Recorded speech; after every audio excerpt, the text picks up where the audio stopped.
ndangoti regai ngoita 𝗖𝗂𝗶𝗵𝗁 ndakasimba mukomaroi zviri kudini vana veZimbabwe ndoti manheru akanaka maona ndauya nhasi kukasira I'm not feeling well, but I haven't been well for 2 days.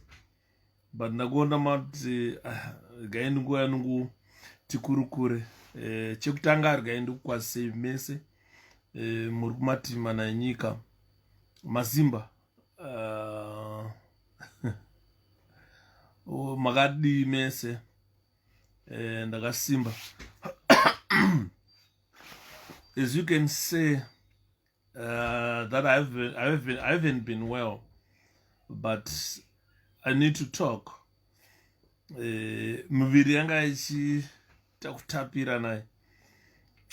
Dairi mumanzi ndaita kamanzi kanotapira kamanzi kanotapira, but muviri yanga isingaite zvakanaka. But anyway, regai tingotaura for few minutes ndobva ndaenda. Muri semukoma tuda reburial yaMugabe. Yes, so I'm talking about the reburial Robert Mugabe. So I'm going to dwell on some forensic issues in regard to cadavers, because Mugabe is no longer the Mugabe that we know. He's dead, and now he's sort of like a cadaver. Atete Christina Murise is a cadaver now, a dead body, which deserves to rest in peace. Although some people say Mugabe rests in hell, a lot of people don't wish Mugabe to rest in peace because of a lot of violence that coupled his rule, 38-year rule, coupled with a lot of violence, a lot of killings, a lot of families left without breadwinners. Up to now, people can't even come to terms with the cruelty that Mugabe used to unleash on us. And Murise tipei tinzopa nyaya yacho tinzozvizere ndo nyaya toda kutaura. So the issue is, some people are saying Robert Mugabe, when he was buried nedzimwe tsvimbo dzemasvikiro anonzi masvikiro enyika yeZimbabwe. Some people believe in that. But Grace Mugabe, when she went to bury Robert Mugabe, inside his coffin they put tsvimbo dzenyika. So ziri kunzi tsvimbo dzenyika dzemasvikiro akare, tsvimbo dzana Chaminuka, tsvimbo dzanani, because Robert Mugabe ndiye aichengeta the coat of arms, ndiye akanga ari president, ndiye akanga ari entrusted to keep our constitution and abide by that constitution. So the people of Zimbabwe, they had given him mandate to say, look, Robbie, we are trusting you with our lives. We are giving you the coat of arms. So you are going to keep this coat of arms in a state house where we will pay you whilst you look after those things. But unfortunately, when he died, he did not die a happy man. We all remember when Robert Mugabe used to fly to Singapore then rumors would spread in Harare. Mugabe has died. And the people start celebrating on the streets to say, oh, the monster is gone. That Robert Mugabe is dead. A lot of people used to celebrate before he dies. And then when he returns, he spew his obvious vitriol to the people of Zimbabwe. Ashituka, kudimaifuka ndakafa andifi. You understand? So people were always ready to see a dead Robert Mugabe. And when he died, it never shocked a lot of people. Most people expected that for certain reasons. So now when he was buried, a lot of issues have risen up to say, look, akavigwa netsvimbo dzenyika, akavigwa this and that. So people now, the rumors have forced Emmerson Damzo Mnangagwa to try and exhume the board. As they want him to be reburied, but I think they want to see what was put in the coffin. This is what they want to see. Njuga dzarema, economy yenyika yarema. Chiri kundinetsa ndechekutaura kuti vana edi Mnangagwa varemerwa neeconomy, varemerwa nekutonga nyika. Njuga dzarema vakuda kutsvaga spiritual intervention to say if probably spiritual intervention comes in play, our economy might be right. Because every day they dream of a Zimbabwe, a bread basket of Africa. They tell us on daily basis, Zimbabwe is going to be a bread basket of Africa again. So I don't know that these guys, they forget that they are the same people who took away, that who destroyed, who dismantled that title, bread basket of Africa. The same people who dismantled it, they want it to come back and reclaim it. So I'm not sure whether Emmerson Damzo Mnangagwa will be able to bring Zimbabwe to its glory. I doubt very much. Because if you look at Robert Mugabe with the 7 degrees, economic degrees, law degrees, various degrees, teaching degrees, 7 degrees, he failed to resuscitate a cadaver. He failed to resuscitate Zimbabwe economy. So looking at someone who is just retarring narrow roads, trying to bring back the glory of Africa or the glory of Zimbabwe, definitely he has no capability. He's got no capacity. He's never going to bring it to its glory. So it's what they are doing is just buying time. A good example, if he was serious about bringing Zimbabwe to its glory, he wouldn't appoint a 70-year-old man beyond the retirement age, up to the age of 75, as Chief Justice of a country. We have got a lot of judges, a lot of qualified people who can act as Chief Justice. But you are like extending someone at the age of 70 to say, okay, fine, 5 more years at 75. I doubt if Justice Malava would spend the next 5 years alive. I don't think so. As a brother, there are degrees in the good, you know. So what? Yes, so what I'm saying is, we are looking at someone who studied 7 degrees, right? And that person failed to resuscitate the economy of a country. Then you take someone with the bogus qualifications from a bogus university. Then you say, we entrust you to resuscitate the economy. Whilst that person was part of the entourage that destroyed our country, was part of the gang that destroyed our country. And the people believe that the guy would do better or would bring back the glory of our country. This is hogwash. This is like shooing a dead horse. Definitely nothing will come out of Mr. Dambudzo Kazungula Mnangagwa. So if you read now 𝗏𝗂𝗶𝗵𝗹, if you see now he has been nicknamed Kazungula, and the Zimbabweans are still guessing whether the 𝗥𝗲𝗯𝗂𝗃 bridge pass through its waters. So if you look at how the country was demarcated in the water division, the 𝗥𝗲𝗯𝗂𝗃 bridge, it curved away from Zimbabwe.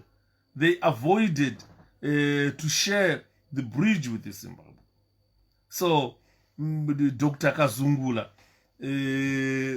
for Dr. 𝗥𝗲𝗯𝗂𝗃 to claim that he even contributed to the construction of that bridge, that is hogwash. We have got nothing that we contributed to that bridge. Say they want injustice. So we are looking at Emmerson Mnangagwa still having sleepless nights about Mugabe's grave. Someone still wants that grave opened, and you wonder why. When it was said by jealous Maori, people said, oh, this guy is a liar, this guy is a liar.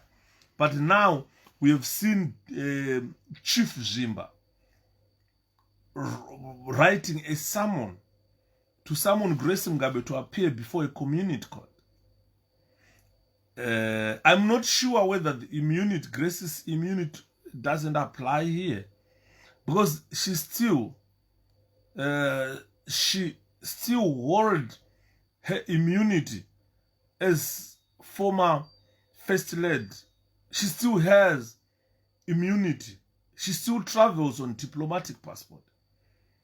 Even if she commit a crime outside the country, she's still protected by the laws of diplomacy. So I'm not sure whether that immunity has been waived so that she can appear before a kangaroo court, which has already put Mutongo before even she has been tried. As we all know that you are innocent until proven guilty. So already she has been tried in absentia and a sentence handed down. But surprisingly, the court is summoning her to appear before her. I'm not sure about the procedure in the communal courts, community courts. I'm not sure about that. She can be arrested with that diplomatic passport. Yes, but she is immune to prosecution. She can. This is why you see in South Africa, when she committed the crime, she wasn't arrested. She wasn't, because there is a diplomatic immunity in it. If you look at Omar al-Bashir, who was a wanted criminal worldwide, went to South Africa, escaped from South Africa without arrest because of the immunity probably the South Africans conferred on him. So diplomatic passport is something that people, we should understand the limits of the diplomatic passport. And when can you be prosecuted in a foreign country if you commit a crime on I think something wrong with my, it's fine. It's fine, guys, it's fine. Something wrong with it. I don't know what's wrong with it. My phone, so it's getting dark. Exactly. When Robert Mugabe went for burial, Chief Zvimba was there. He attended the funeral. He attended the burial. So for him to die and say the burial is illegal because someone wants the coffin opened, wants to see the wisdom that Mugabe was buried with. Someone has failed to prop up the economy, want a cadaver to be opened, a coffin, a casket to be opened so that he can see what is inside that coffin. Surprisingly, the same chief attended the burial. He was there, Chief Zvimba. Probably could have even given a statement there to say, look, I've come to bury Robert Gabriel Mugabe, that is Zvimba. And he's now claiming that he was buried under a house, this and that. A lot of things, a lot of rubbish, a lot of nonsense are being said. So if you look at type of dare, ndanyora indikati hakuna dare rakadaro, guys. Hakuna zvachose. Nemutongo wacho wakatonyorwa pa notification yekuappear before dare racho pakatonyorwa mutongo wemombo 5 here nembudzi and so forth, so that if she goes there, then if found guilty, that means Mugabe's body is going to be exhumed and buried elsewhere. Where do they want him to be buried? This is the question. And mtemo weZimbabwe, in terms of burial, unoti amene vanoziva mutemo tibatsirei, because ndoona vamwe vanhu vachisungwa vachiti kana vakaenda kunochera makuva vanonzi vanosungwa, you are disturbing the dead, you are disturbing the buried, anditi hanzi kujairira vanhu. And I think the other issue is like ZANU-PF's failures to resuscitate the economy is forcing them to try and divert people's attention, to not focus on real issues that Zimbabweans are facing, so that we focus on rubbish. We focus on reburial of Mugabe, exhuming of Mugabe, grace being dragged to court. That's buying time. That's buying time. They want people to divert. They want us to, they are diverting our attention, buying time, which we should or not be doing. So the purpose of the presentation today is to try and tell you guys that if it is a ZANU-PF thing, I don't think we should waste our time focusing on that, because reburial, exhuming of Mugabe, whatever, because you have got a choice. You can tell whoever you want, I need to be buried here and I need to be buried like this. You have got right to tell your relatives, you have got right to tell your friends the way you want to be buried. So if you look at whatever is going to happen, whatever they want to do, that has got nothing to do with the people of Zimbabwe. They are just diverting attention from the real issue, so that people, you won't focus much on things that are affecting you. To be honest with you, Zimbabwe is like a big prison at the moment. Every Zimbabwean is sort of like in prison. You can't do anything. You can't do anything in that country, no matter how able-bodied you are. You can't do anything in there. And in more, exactly. Saka mufi kana achifa, munhu asati afa anonyora zvaanoda. Kana ndafa mondivigira kwakati, mondiviga so. I always tell my kids, kuti ndikafa inini, let the Muslims bury me. Because I know how we are buried as Muslims. I always tell my kids, don't ever stray from the way we are buried. So if I die, if they don't know how to do it, they have got to go and talk to the Muslims to say, look, our dad said, when I die, I want to be buried in an Islamic way. These are my wishes. To say, when I die, I want to be buried in an Islamic manner, in an Islamic way. My dad was buried that way. My sisters were buried that way. All my relatives were buried that way. And in the morning. So I am not sure what Mr. Mnangagwa wants to benefit by this. Before it started, we all knew that, Grace Mugabe refused Mugabe to be buried by 𝗏𝗏𝗧𝗏. They never stopped to build the shrine. They continued to build Mugabe's grave until they finished. Now they finished building, constructing that grave, and they want to go and bury Mugabe at the 𝗏𝗏𝗧𝗏 against his wishes. I'm not sure if that is gonna work.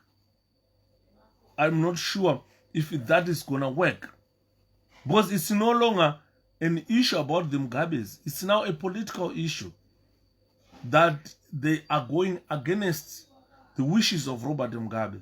And Mugabe refused to be buried there for reasons. Because he said these people, Anzikona Gushungo, even if they exhume the board, nothing will change for the better in terms of the economy. Definitely. But what they must know, is where he was buried. This is his wishes. Because Mugabe died a bitter man. He said his friends who has been with throughout the war have sacrificed him. So he thought, he felt sacrificed, he felt cheated, he felt disrespected. And his health, according to his wife and relatives, deteriorated after a coup. Remember last time when I was telling you that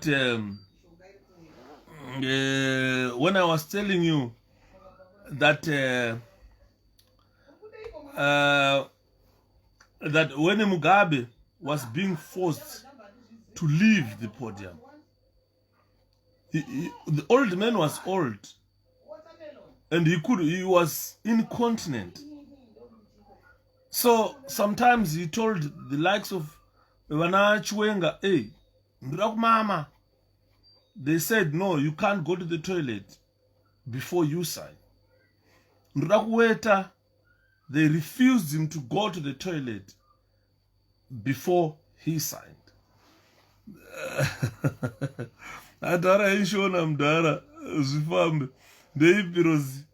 So, Mugabe, when he wanted to defecate, they refused him to go to the toilet to shit. When he wanted to urinate, they refused him to go to the toilet to urinate. They forced him to urinate on himself. Mugabe was incontinent. As a result, he was full of shit, was full of wee. He peed on himself. And these guys, they were not even ashamed of that. Today, they want the board. They're still fighting for the board. They're still fighting for the cadaver. They're still fighting for the dead man. They want to rebury the dead man. And they are making it a national issue, which should never be a national issue at all. Because looking at what a national issue is like, Mugabe's burial was done long time ago, and it's a deal done. Because Mugabe died 2020.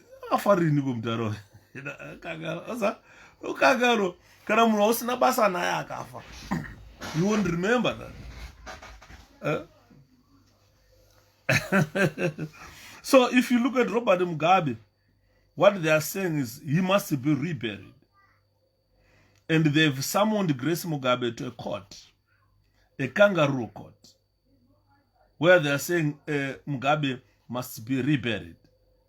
And the former first lady has to appear before a Zvimba traditional court. Surprisingly, Chief Zvimba attended the burial. He never attempted to stop the burial. He continued with the burial. And what changed now? So I've put a picture on Facebook where Grace is telling his husband, her husband, that look, they want to rebury you, Robbie. And Grace said, Mugabe told him, never allow them to take my board, because these are ritualists, people who survives on blood. They want to decapitate the cadaver, take away the head.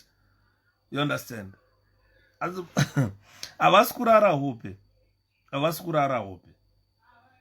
He died 6 September 2019. So 2020, 1 year, 2021, 2 years. So he is less than 2 years. Ari pasi zvakaoma. Saka manyorerwo aita tsamba yacho ndo andinakidza. Hanzi unodiwa kudare raMambo Zvimba paGonzo Guzha Hall Murombedzi Growth Point on the 20th of probably May. Arudwana 9:30 makuseni. Nemhaka inotevera yawakapara kunodiwa zvinotevera. You are being summoned to appear before Chief Zvimba's court at Gonzo Guzha Hall, Murombedzi Growth Point on the 20th of May 2021 at 9:30 in the morning over the following allegations.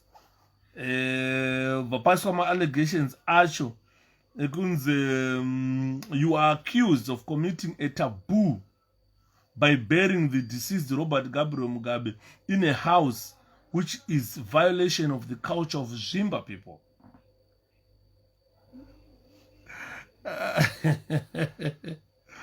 Violation of the culture of Zvimba people. So Grace Mugabe has to appear before a kangaroo for violation of the culture of Zvimba people. You also let Robert Mugabe's clothes or properties scatter, which I'm not sure. That allegation that she left Robert Mugabe's clothes scatter. They scattered, and all of Gabriel Mugabe's clothes properties must be gathered and stored properly at the deceased's house, following our culture as the Zvimba people. I'm not sure about the culture of the Zvimba people, but I understand this must be the Zezurus. And the Zezurus, they don't have that stupid culture. They cannot deny Mugabe to be buried where he wants. I grew up in Mondoro. Ma Zezuru vanesa makuva paDOR pamba muyadhi mavo muyadhi munoiswa makuva. Ndo zvandakaona kumaZezuru. I don't know kana pana anyone who saw a different culture in the Zezuru people. But when I went to Unana Nyamweda, Mtemasango, kwese kwekwe, ndaiona vakaisa makuva, vanisa makuva avo kana paruvare kana paDOR. Guva rinenge riri paDOR apo. The Zezuru people. He thinks that is so I am not sure what they mean by saying it's a taboo Zezuru culture to bury someone near the house. It's what they do in Mazezuru. That's what they do. That's what I've seen, and that's not in Mondoro, Baba. I grew up there. I used to see it in Ngomachad, in Mondoro. I used to see makuva achiswa pachivanzi kana paseri pemba. So unoona guva riri paseri pemba, vaende kunoviga zvatoita kunana urungo kuti munoenda kumakuva kuenda kure kunana Mondoro. They don't do that. And these are the Zezurus. It's the same culture. That's what I saw in Mondoro. I don't know if there is any other culture there which they call taboo. Burying you near your house, I've seen it. And you are right, Jude. And hakuna taboo yakadaro. Vaivepo vanhu avo. Mambo ari kutya nevanhu vari kudya nevanhu vezANU-PF. So, I'm saying what I saw in Mondoro. Ndakakwana mubayira, and I'm from kwaNyamweda. Baba, yes, Mkomacha, tell us. Because I used to see makuva payad, kuseri kwemba, makuva I used to see them in Mondoro. Tell us, kwaNyamweda, team zanu rinoderera. I think vakuderera. So for the above mentioned violations, you are therefore required to pay 5 beasts and 1 goat. So Grace Mugabe is being summoned to attend a court, a kangaroo court. And I've seen it in Zvimba, it's normal. I've seen it also in Zvimba, that they don't bury their people ku graveyard.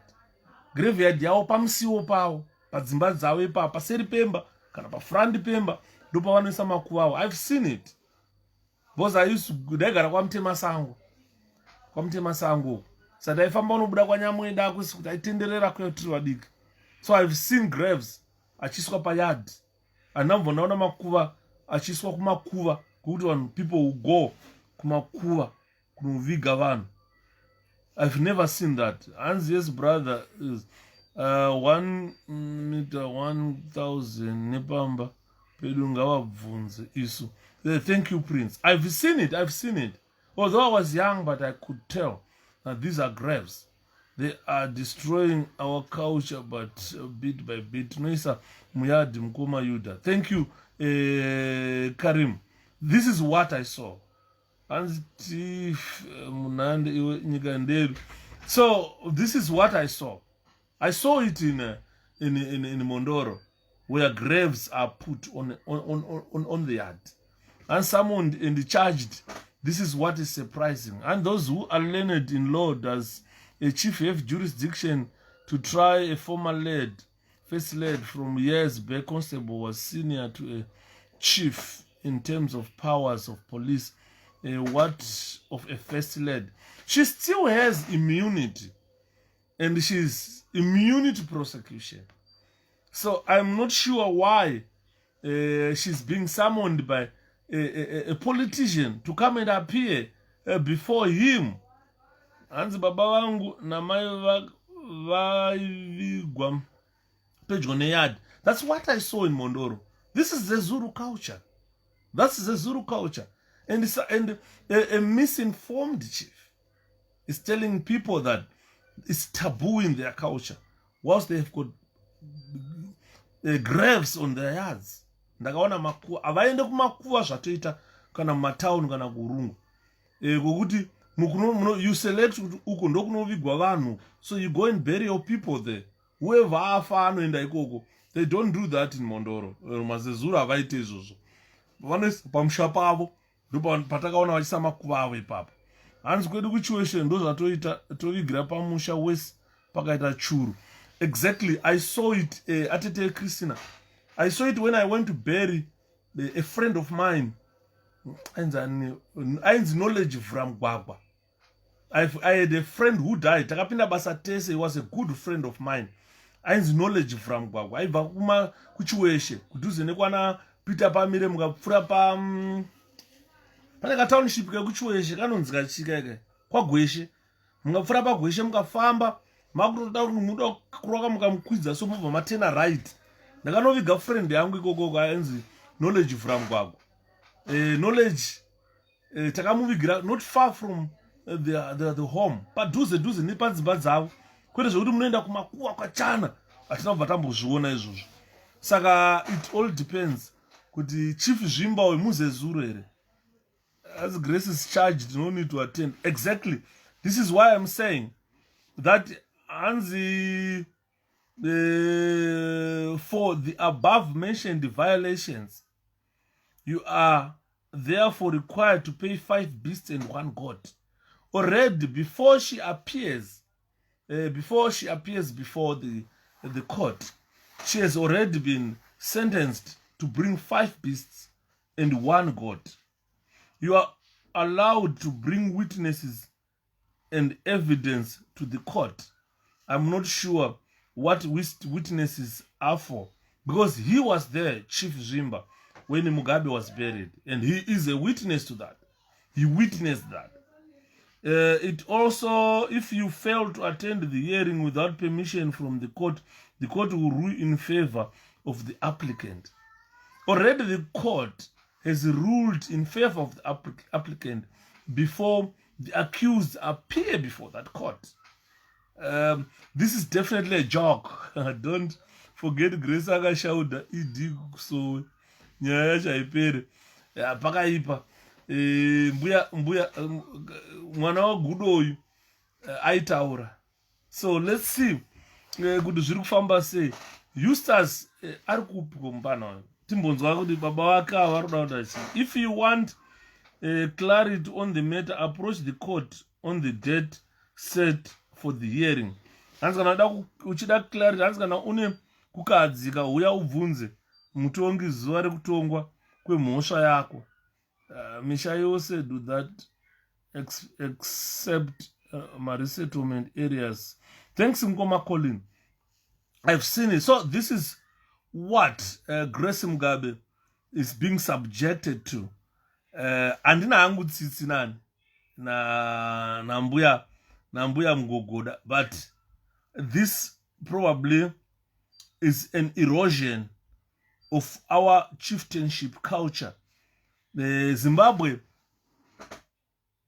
is a country that has held the chieftainship culture for quite some time. For quite some time. Instead of ZANU-PF to leave Grace Mugabe or this old man or this cadaver to rest and his widow to grieve, they are like causing more harm or damage to the widow. I don't think 5 beasts or anything will be of relevance in this matter, because Mombe 5 is less than 500 US dollar now, which is nothing to Grace Mugabe. But what the issue of dragging this lady before the courts, of charging her of things that Mugabe himself wrote. Mugabe grew up in Zvimba. He knew all the burial taboos, and these were his wishes. That mustn't raise any ire here. It mustn't be an issue. With what is happening now, it's ZANU-PF which just want to buy time. They just want to buy time. Definitely there is nothing taboo here. Totally nothing taboo. Hanzi King Yuda Maswera nas ndanonoka kuya wena tangidzai nyaya yenyu tifambirane 𝗂𝗃𝗶𝗵𝗁. I'm talking about a summon that Zimbabweans saw, which is summoning Grace Mugabe to appear before the courts. A kangaroo court headed she's going to be tried by Chief Zvimba. Surprisingly, the same chief attended the burial. And during the day of burial, he never voiced any concerns about the burial arrangement. He gave a thumbs ahead, even issued a statement at the burial. And what has changed now? To say he wants Mugabe's to be exhumed because the burial that was done is not according to the Sezuru culture. So I've looked into the Zezuru culture. I grew up in Zezurus, with the Zezuru people. And I speak Zezuru. So looking at whatever happened, the chief was there, allowed the burial to proceed, never raised concerns. And why a year and a half after Mugabe died, a chief suddenly makes a U-turn to say, look, the widow must appear before me, bring 5 cattle, 5 head of cattle. Anzi, warikuda mtumbi wa bobo. Yes, because Grace was told, she's clear on this matter, that these people, they want to do rituals. And Mugabe told her that don't let them take my body, because I will be used for ritual purposes. If I die, sleep next to me, take me home, bury me where my mom was buried, and make sure you bury me. If he was buried in the house, but I'm not sure. I didn't actually see what was happening, because I was not following part of the burial. I'm not sure whether he was buried inside the house. I'm not aware of that. And in favor of applicant, in this case, who is the applicant? I'm not sure. The applicant is not named on the affidavit. As go naiwe Yuda munhu akagara mudunhu menyu iye asiri werudzi rwenyu netsika dzekwenyu here kana kuti dzekwake. I'm not sure, 𝗂𝗃𝗵𝗶. I might need someone to clarify that. But if you, it's like we've got Muslims in Zimbabwe.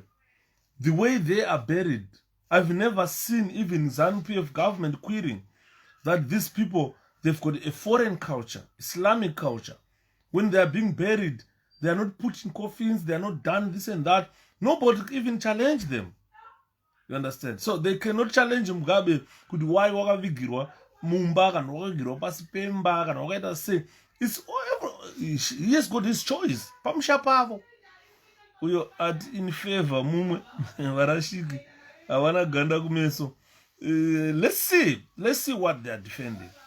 Because in Zimbabwe there is a law or a chapter that talks about the powers of the leaders, traditional leaders. Their powers, they are given those powers by the state. Hanzi Mnangagwa ari kufungidzira kuti tsvimbo dzanarekaita ngwena dzakavigwa naMugabe. That's exactly what he wants. Yes, 𝗂𝗃𝗵𝗯𝗂. This is what I'm saying, that ukatarisa njuga dzeeconomy yenyika yeZimbabwe dzarema njuga. The economy now is at a standstill. They have raided all the offshore accounts, took all the US dollars, bought cars, bought aeroplanes, helicopters. So there is no foreign currency now in the country.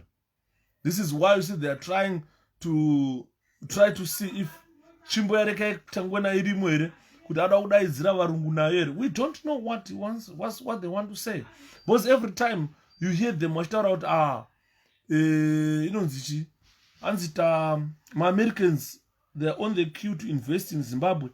This and that is on the queue to invest in Zimbabwe. So and so is on the queue to invest in Zimbabwe. And then there is no tangible improvement, no investment at all that we have seen in our country. So I don't know what they are trying to do. Because what they want to exhume the cadaver and probably use it for ritual purposes, not because they want to him to be reburied, because he was buried already. You cannot rebury him. That's not his wishes. That's not his wishes. Everybody has got some wishes. When I die, can you do this to me? Can you do that to me? So you cannot go against Mugabe's wishes. And so if you look at, I'm not sure whether we still have in our new constitution the traditional leaders act that stipulate the powers of those chiefs, how those chiefs are appointed and who appoint those chiefs. Most of the time I think they must be appointed traditionally. So what we see today is like Mugabe, it's like Emmerson Mnangagwa is not allowing elders to do their job, because chiefs are supposed to be elected or are supposed to be appointed, or the elders must lead the selection process. Madzimambo haasarudzwi napresident. Madzimambo hafaniri kusarudzwa kana zvekuvhoterwa nevanhu, but umambo, ushe hwemuzimbabwe ndiwe ropa. Kana iri mhuri yekwachundu ndo madzishe ekwachundu iwayo. Hamungabvise ishe kuti hausiri ishe chundu iwewe ari mwana wekwachundu, because inyika yavo ndo ushe hwacho zvahugara huri. Ukaenda kwamujinga ndizvozvo, ukaenda kwachief nduweni ndizvozvo. Ushe hwavo ndehwavo, nzvimbo iyoyo ndeyavo, because ndo madzishe acho nzvimbo iyoyo. Zvakasiyana neupresident, zvakasiyana neuprime minister kana kuti uMP. MP unogona kubviswa nevanhu, but ushe haubviswi pamunhu. Andibona ushe hanzi Tinos Manongovere ndiye ari kunzi the plaintiff. Is that a Mugabe clan? Andibona chiefs are politicized. That's the bad part today, that our chiefs are politicized.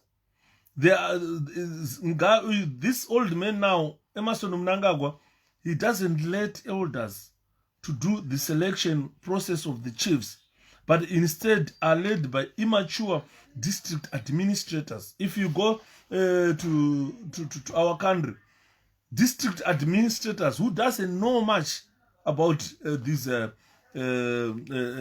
chieftainship are the ones who are leading the process of selecting my chiefs, which is not supposed to be the norm. Madzimambo anosarudzwa nevanhu vakura, vakwegura, vabvezera. Vanonoungana nevanhu vemumusha, voita maceremonies vachitsvaga kuti ari kutora umambo ndiani. Umambo waChief Zvimba haupiwe wekwayuda. Wekwayuda haumbofa wakwana vachinzi ndiChief Zvimba. Kunyange ndikagara mazvimba years and years. And now they are ZANU PF chiefs, they are no longer traditional. That is the problem that we are facing. Even if you read the affidavit, it tells you that it has got nothing to do with the chieftainship.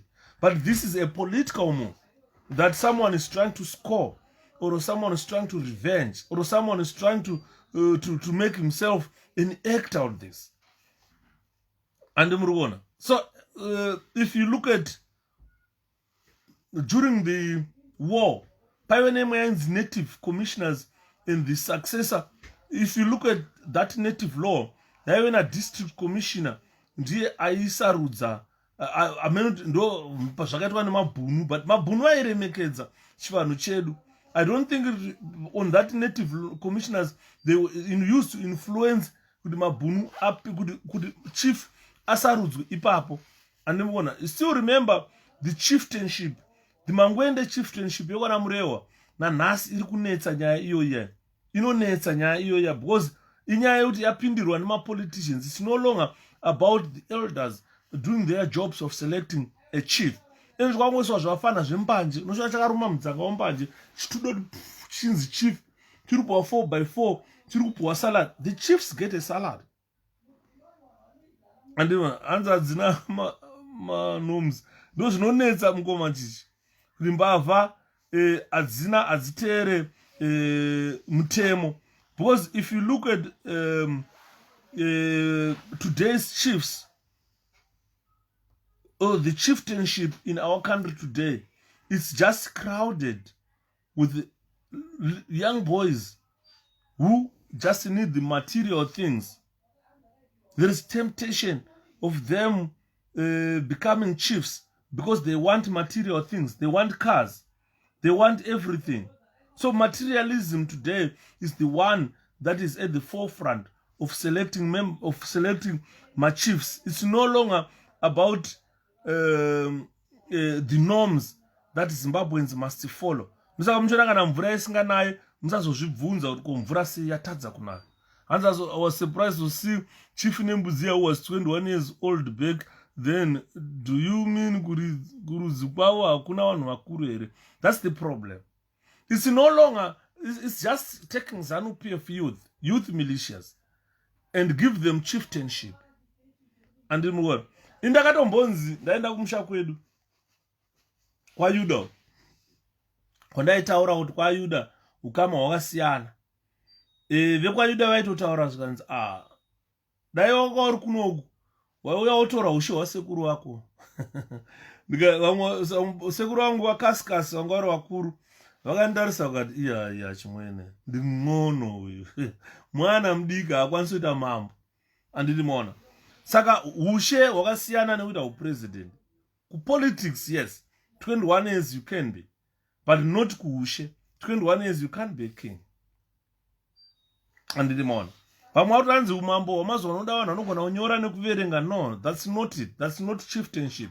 Because chief kunyange asingagona kunyora nekuverenga anenge ane majinda anonyora nekuverenga vemumhuri vanenge vachimunyorera vachitonga achiita zvese zvedunhu rake. Madzimambo amazuva ano ndaitaura nyaya yekwachundu ndikati I still remember Chief Chundu vaivepo, noti mudhara akazoya ainzi Bereu kwaive nemwe mudhara ainzi Noah nemwe mudhara akambofa previously machief ikoko. Kuna mambo kwachundu madzimambo avangofi. Ukaona mambo akufa nefiro yaanoita.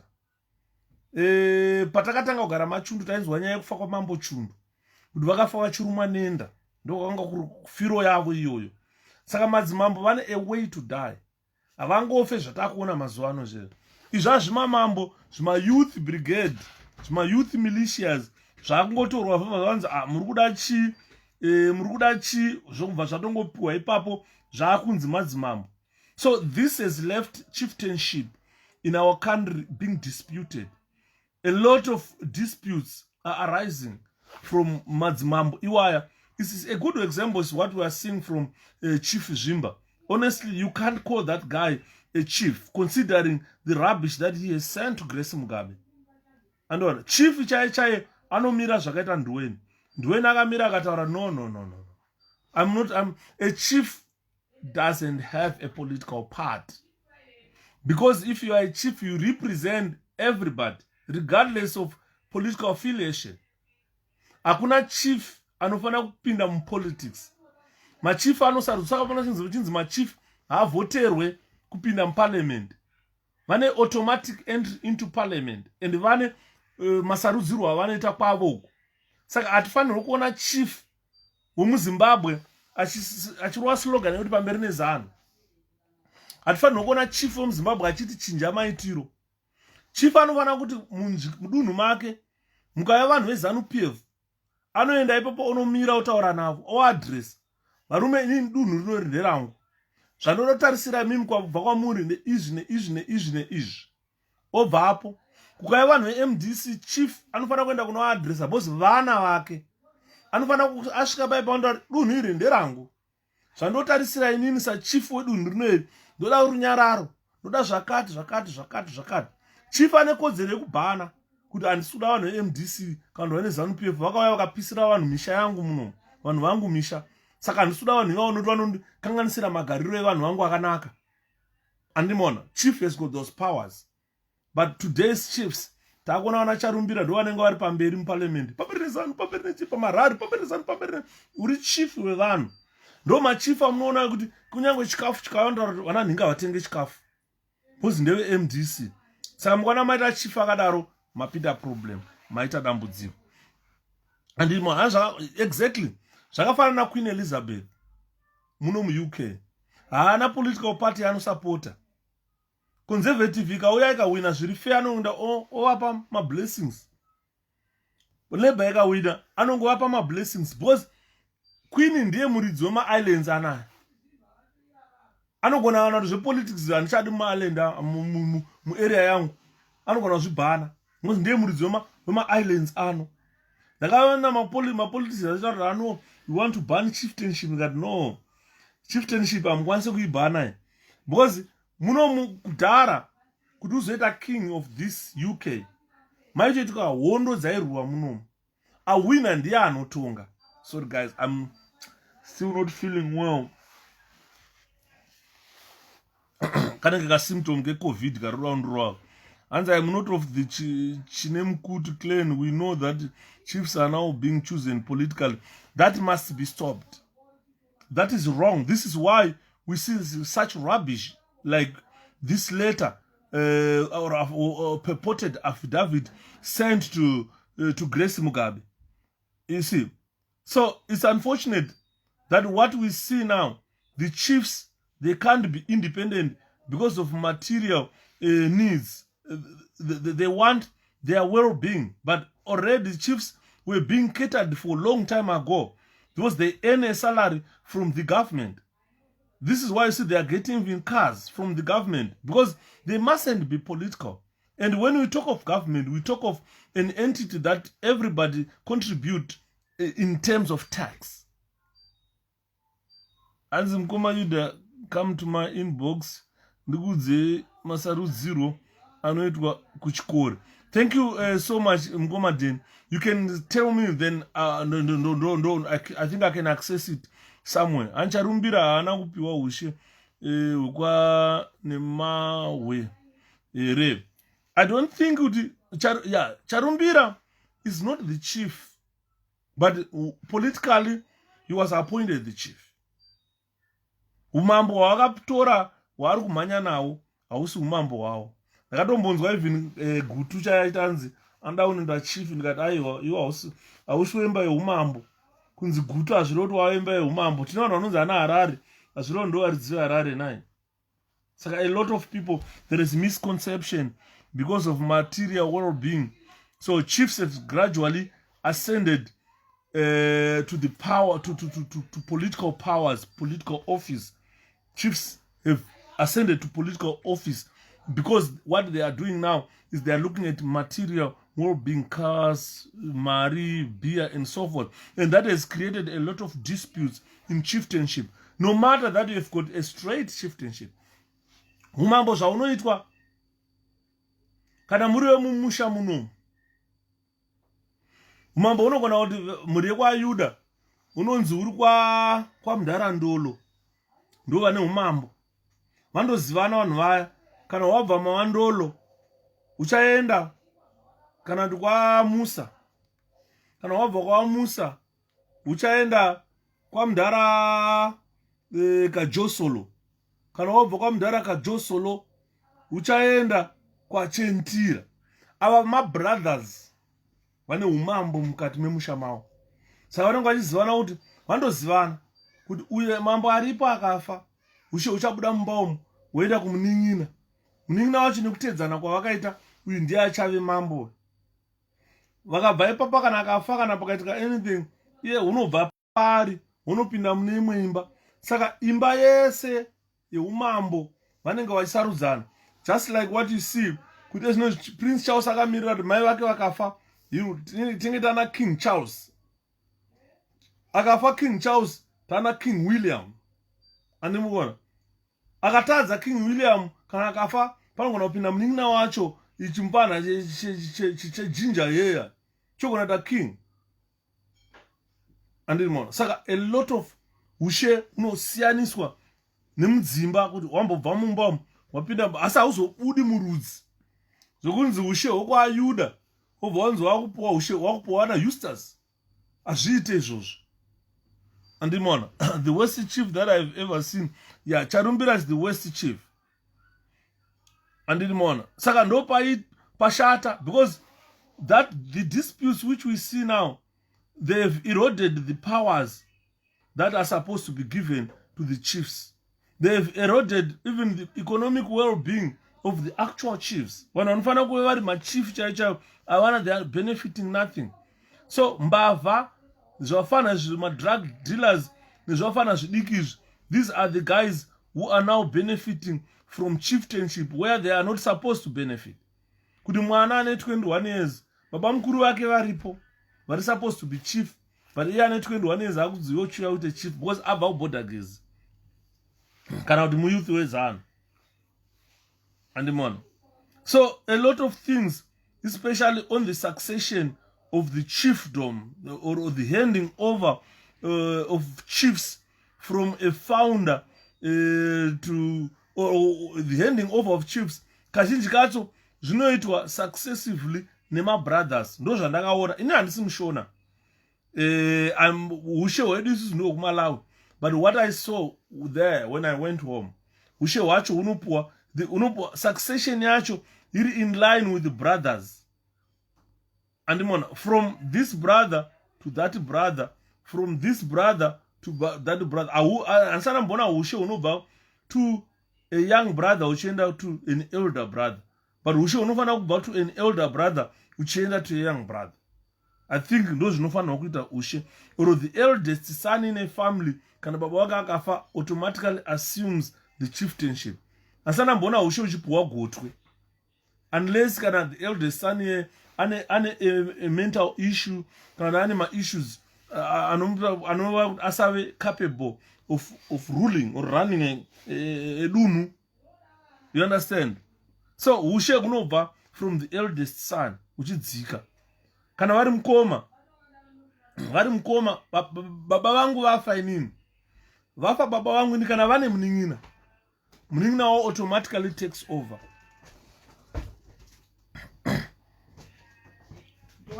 Rukunwirira. Same age. Same age. O same age? Yeah. Ngoda man. Daro flu ya ndura. Flu ya ruzi. COVID.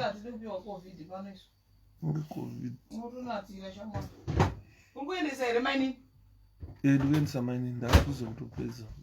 I'm not well. Please, you need to take mining back home. Because I sina manapke. Ndoenda na mining. Alright. Let me just finish. Nyaya ndikutaura yemadzimambo kuti ushe watakaona isusu unobva kuma eldest son uchienda. Kana baba vangu akafa vane munin'ina wavo, ushe hwakutobuda mumba medu hwakutoenda kumunin'ina wababa. Munin'ina wababa akafa, hwakuenda kune mumwe munin'ina wavo. Kana afa yoyo wapera wese unodzoka kuvana. Utanga kuvana kuimba huru iye kwakaenda baba kuya. Kana ndichipo ini ndobva ndanzi 𝗓𝗂𝗋𝗓𝗓 𝗓𝗂𝗋𝗓𝗓 ndamambo inini. Andimona.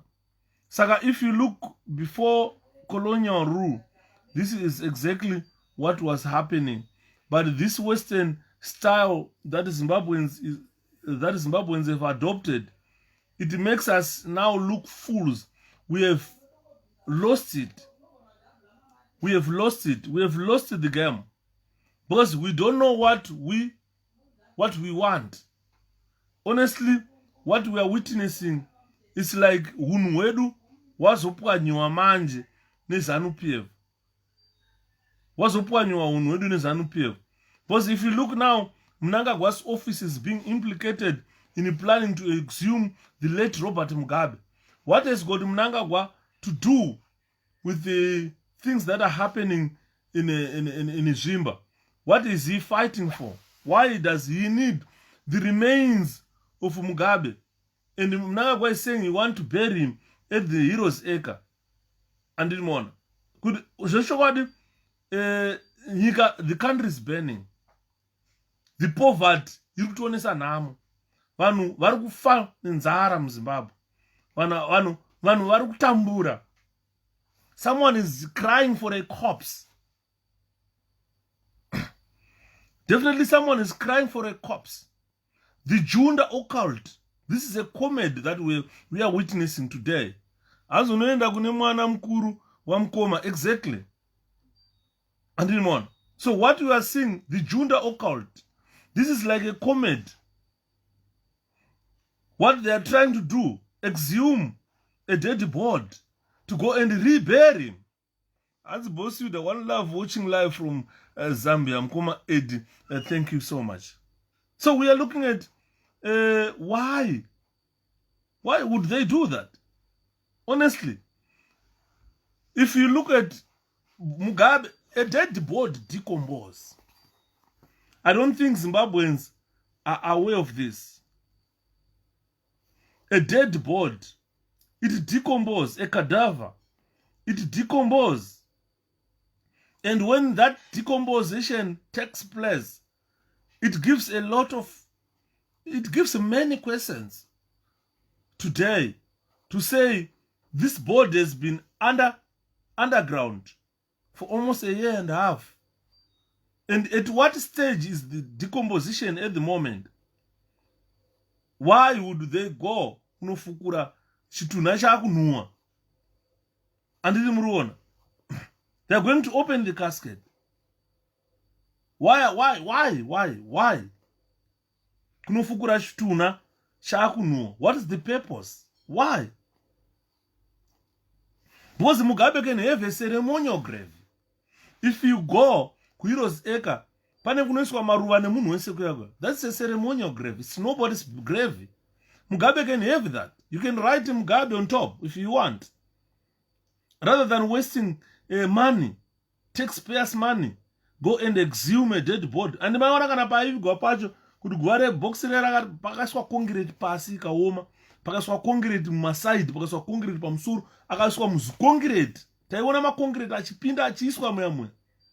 So why would they want to go disturb the remains? Because if you look at vakachingomuvhura paipai, panenge pane ma-insects ekuti kana neono unoza I don't think kuti vanhu vakambosvika padhuze ne-a rotten body, a dead body. Mutumbi wemunhu kana uchinge wafa, pane zvakawanda zvinoitika, especially in terms of decaying. Kana munhu aora anenge akunwa, anonwa kupfuura kana dongi chairo munhu. Because the type of food that we eat, inotipa imwe stench which is too strong or stronger than any other animal. And Saka, ladies and gentlemen, I don't think that it's a good idea. Yekuti kana maomerwa neekonomi yenyika, makufunga kuda kunofukura zvituna. I thought ZANU-PF would go to Chimoyo.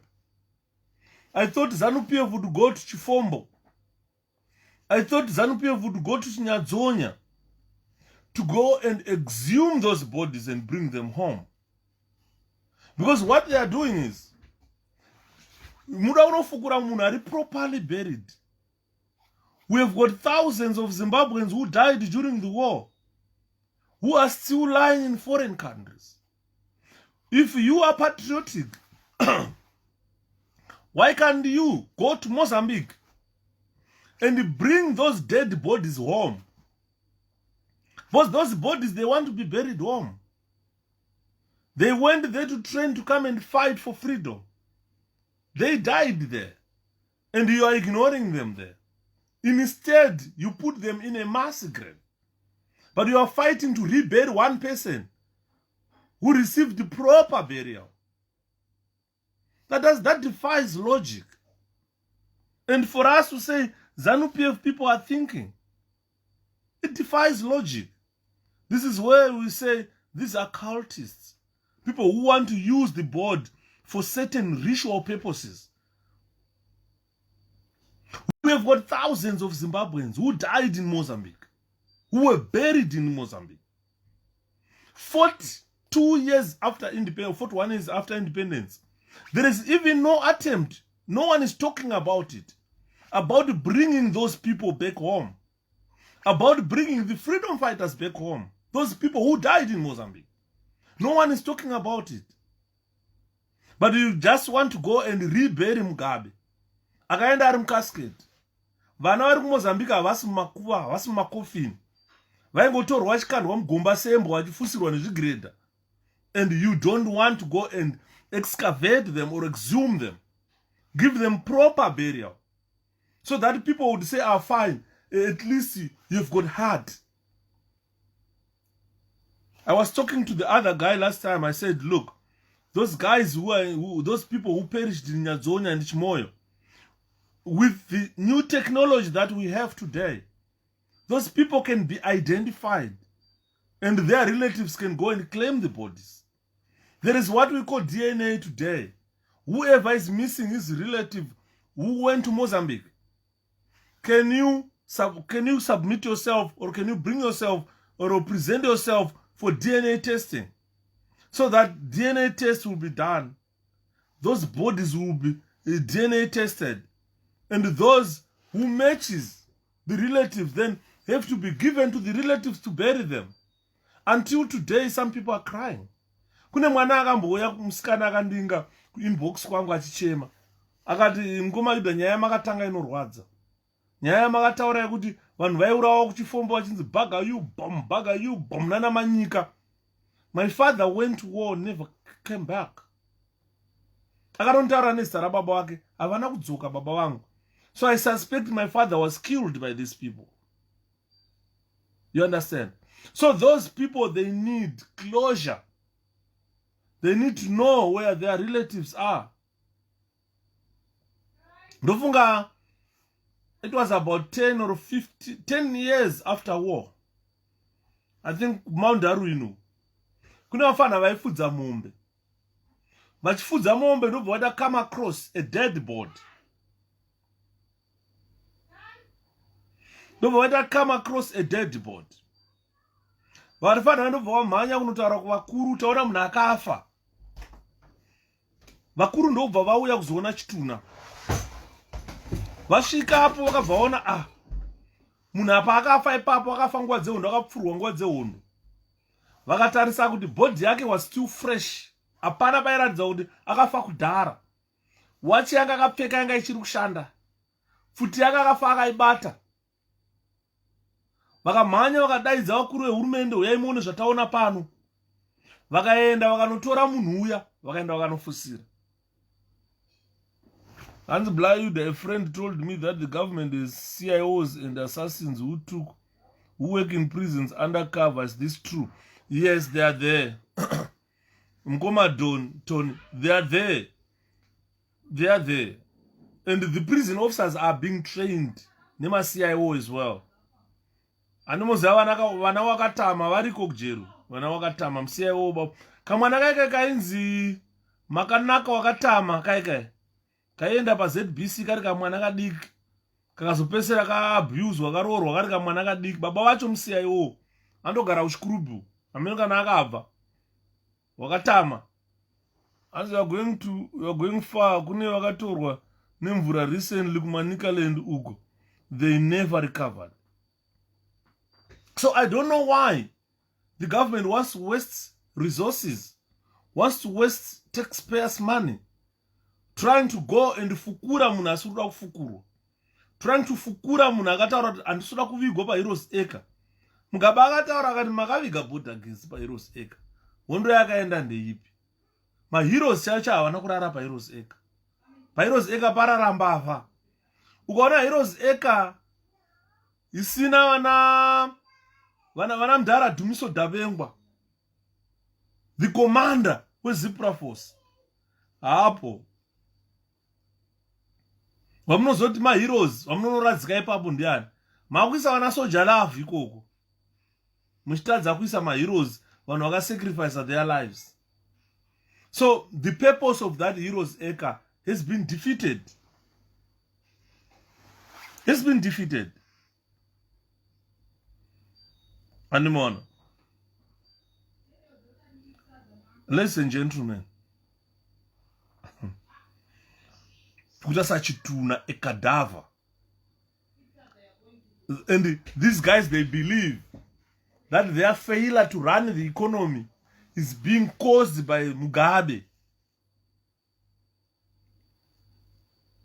Such beliefs,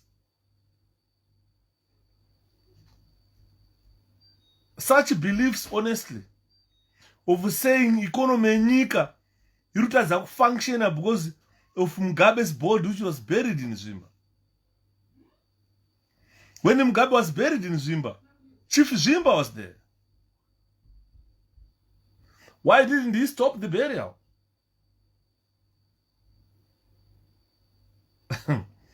I think nyaya yatanga mudhara Zvimba kana achitumwa nemazano andione kwaZvimba kuchimira zvakanaka.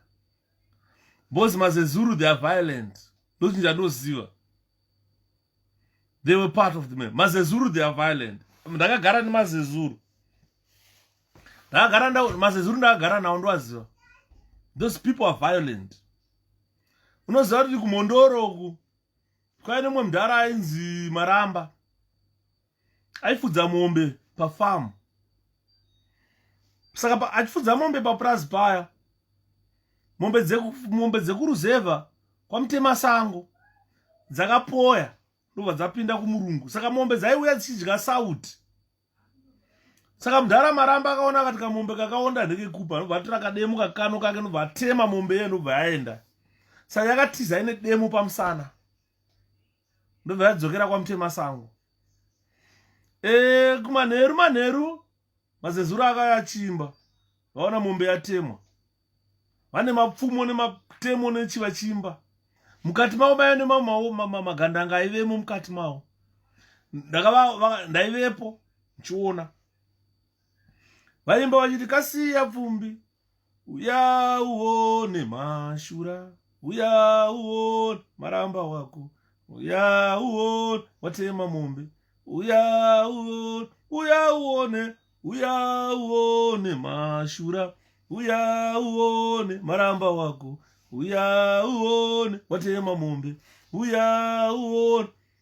Vachimba murungu ipapo ainzi kasiya pfumbi. Murungu ipafararaini ipapo ainzi kasiya pfumbi.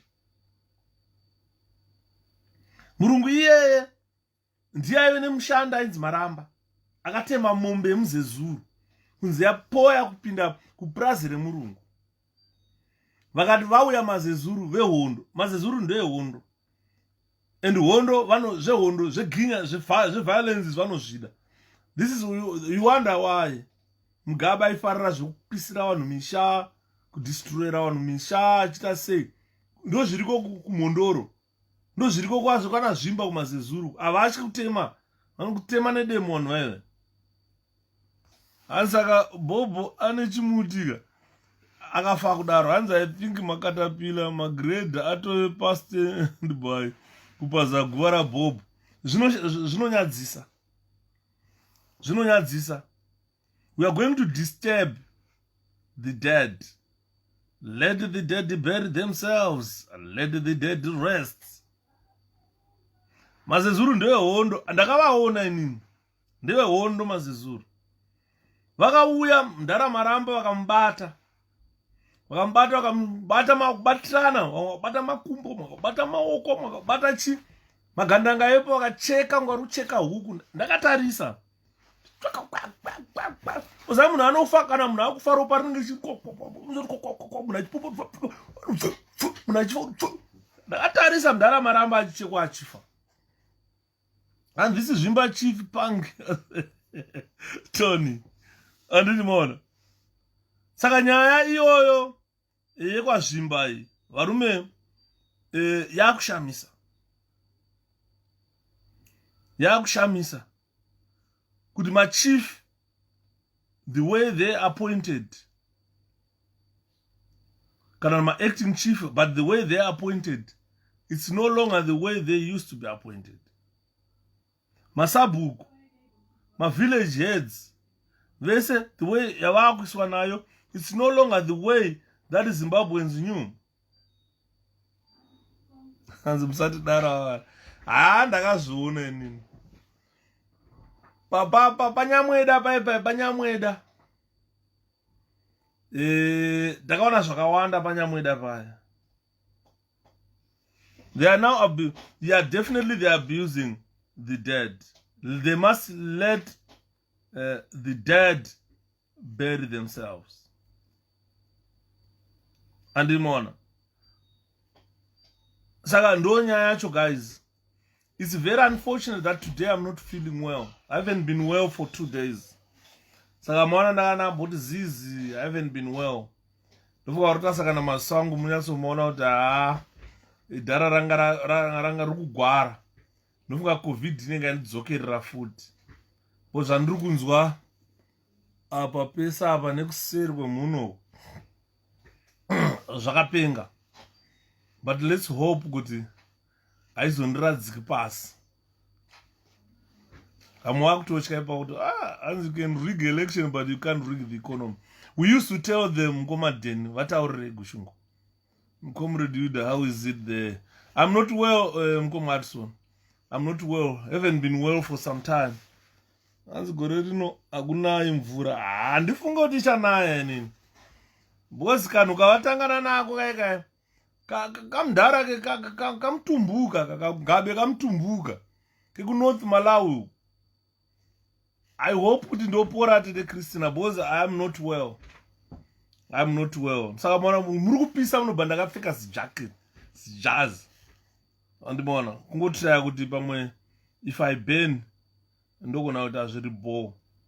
Because ndiri kungosweta umucheto nepapa. Pari kusweta. Mukwesoka hayi. Akusi kusweta. Ya zani nenge yatuma COVID. Pakaipa, I'm not well, but pray for me. Pray for me. The only sensible chief in Zimbabwe is Chief Ndweni, which is 100% correct or 1,000% correct. Maybe it's a long COVID effect. Did you have vaccine? Yeah, I had vaccine sometime.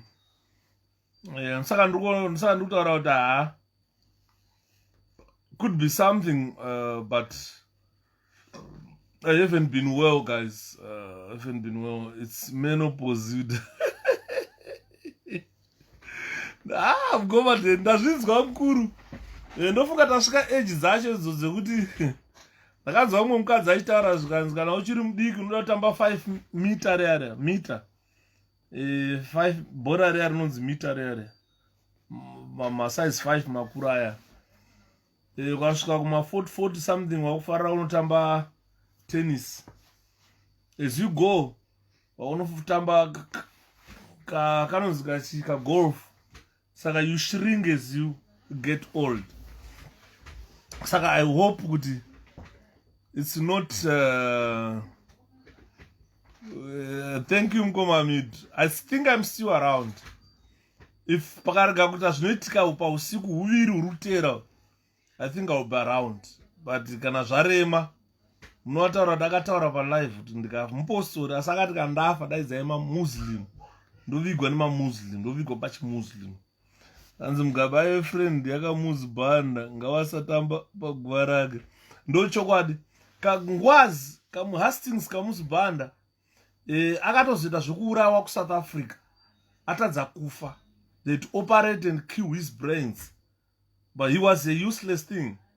They'd operate him and kill his brains. Pamwe maBonzo abolo atori kuMalawi, so yeah, you never know.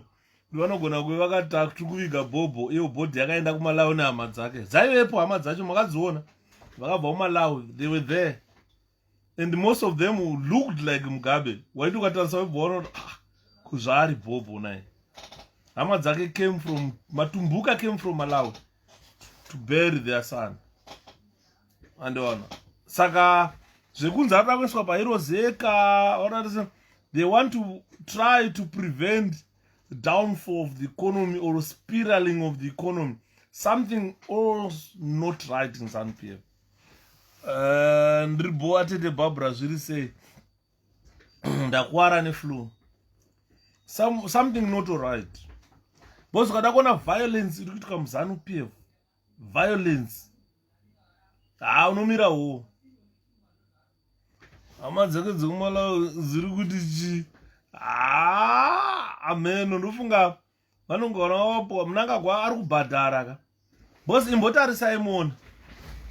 Zvandora Mnangagwa ari kubhadhara. Vanhu vaya vaiti MDC chinja wakawanda vaya. They are finding their way back to ZANU-PF. Not because they want ZANU-PF, but varida kunodya. And dai ZANU-PF yave a bit very careful, yave a bit careful. Because vakomana vari kuuya kuZANU ka havasi kuuya kuZANU. Vakomana vari kuuya kuLumo. Ndanakirwa ndichiverenga nyaya yaLillian Timovius. Hanzi akaenda kuzvishavana asina kuinvitwa. Kuzvishavana yakandogweru asina kuinvitwa namai Mnangagwa. Apa pane rumors ekuti Lillian Timovius akapuwa mota, akapuwa imba naMnangagwa, ari kunzi hanzi girlfriend yaED. Hanzi munhu aimufonera memory monda, aimufonera achimuti hey wewe, ndiye memory monda wokurova Themba Muliswa. Saka taingobvunza kuti Themba Muliswa warohwa apa, regai tizoona kuti monda unoenda kujeri here zvakaita anonzi ani wedu Roy Bennett. Saka vakadzi ava vari kutogovana madhara muparliament. Lillian anenge anzi akatopuhwa mudhara ED. Saka Lillian anenge ari kutodivorca nemurume wake naTimovius wacho. Handiti maona. Saka politics hadzidi chihure, ndo problem. Ukaona waita chihure mupolitics, zvavharana. Hanzi nyika haisimuki nekubiwa kuri kuitwa goridha, ndo chokwadi. Zvavharana. Saka taane problem muZimbabwe, ladies and gentlemen, yekuti zvakataurwa napresident Chamisa ndo zvandakuteerera. Kana taakuenda kuelection, regai vanhu vasarudze munhu wavo wavanoziva wavanoda. Vanhu ngavasati because uyu ane chinzvimbo muMDC haafanirwi kusara pakuenda kuparliament. No, ngazvipere izvozvo. Hanzi ini nditori mutumbuka futi pano madhara wakaya kuZimu wakaroora kumasvingo. Ndo chokwadi. And matumbuka vanhu vakaenda kuchikoro vanodzidza. Handiti maona. Saka guys, I think hanzi yudhayudha mukoma Ken zviri sei. Saka ndo ishi yacho iripo. Mungada kuona zvinezvi, ED Mnangagwa with the powers that he got from Douglas Monzora. Ukaona uchiri kumhanya uchiti dhagi, ask yourself, are you a genuine MDC cadre? Uri kutaura iwewe Douglas Monzora. Ndakanzwa mwana waMonzora achitaura hanzi Chamisa haana political party. Hanzi Chamisa ngaatsvage zita afome political party kuchakanaka. Ndikati akanganwa kudhara ari short-sightedness. Kuti pakaitwa ma-recalls muparliament. Regaiti wazikona mukomadhera as on a serious note, you check the basics. The basic observations. If it's normal, you can seek second opinion. You are high risk of sepsis, Yuda. Dangerous harbors lots of bacteria. 90% chest infection. Yeah, definitely. No I think some of the equipment Mkoma Shadrach Chishiri and say you the say get well soon. Thank you, my brother. If you go out Chirikuti Monzora Dagi, you've got a problem. You are not genuine MDC. You are not genuine MDC. Already, as I'm talking, Justice Malava has been extended. His term of office has been extended beyond 70 years of age. Munenge mana justice anenge achidonzva achipinda mumachambers. And chinondinetsa choti, when are they going to enjoy their monies? Unosvika 75 years uchishanda. Uchazoenjoya mari yako when? Hanzi ine hangu zvezano handichatozivi kuti inode. Yeah, problem yapo mukoma Jacob. Ndiye kuti vari kuparedha defectors, vachiti madefectors, vachiparedha useless people kuti no madefectors abva kuMDC, right? What there is just a propaganda of trying to hoodwink Zimbabweans to think MDC akushina and MDC yakaparara, because their progressive opposition has failed to take off. Already Douglas Munzora mune mafight ari kutyisa kuMDC alliance, kuMDC tsvangira yacho, vari kutemana, musi uno vakatemana mumwe akatokuwara kuBorodale. You understand? Vakublame hanzi MDC alliance ndiri kukonzera violence. Ndikati MDC alliance inozopinda sei kuvanhu venyu vakupe vamakaita 45,000 now? You've got people, 45,000 are enough. Makutemana mega. Makuti MDC alliance.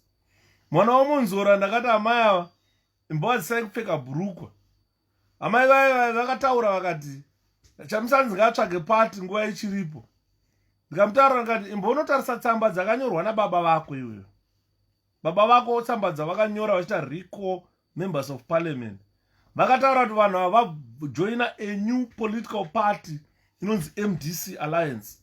So I don't see a reason why we should go and say we are not MDC alliance when we have got members of parliament who were expelled. Netsamba dziripo. Those letters are evidence. The MDC alliance is a political party. And it mona. Itsamba dzakatonyorwa naMunzora. Achiti nokuti vajoina a different political entity that is called MDC alliance, I therefore withdraw them from parliament. Munhu ari kuwithdraw members of parliament, he was never part of an election.